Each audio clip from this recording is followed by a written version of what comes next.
এক ছিল ছোট্ট ছেলে, নাম টিপু। টিপু খুব দুষ্টু, সারা দিন খেলাধুলা আর মজায় কাটে। একদিন সে বাজারে ঘুরতে গিয়ে দেখল এক বুড়ো বেলুনওয়ালা নানা রঙের বেলুন বিক্রি করছে। বুড়ো লোকটি হাসি মুখে বলল, একটা বেলুন নে টিপু, কিন্তু সাবধানে ব্যবহার করিস।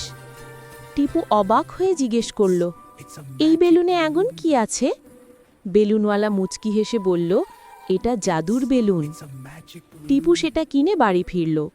খেলতে খেলতে হঠাৎ বলল, ইস, যদি আমি উঠতে পারতাম। মুহূর্তেই বেলুনটা টিপুকে আকাশে তুলে নিল। টিপু ভয় পেয়ে গেল, নিচে তাকিয়ে চিৎকার করছে, আমাকে নামাও। বেলুন বলল মিষ্টি কণ্ঠে, তুই ভালো কাজ করলে নামিয়ে দেব। টিপু প্রতিশ্রুত দিল, আমি আর কখনো কারো জিনিস ভাঙব না, মিথ্যে বলবো না। সঙ্গে সঙ্গে বেলুন আস্তে আস্তে মাটিতে নামিয়ে দিল। টিপু হাসতে হাসতে দৌড়ে গেল বুড়ো বেলুনওয়ালার কাছে ধন্যবাদ দিতে, কিন্তু অবাক হয়ে দেখল ওখানে কেউ নেই, শুধু একটা লেখা পড়ে আছে, ভালো কাজই হলো আসল জাদু।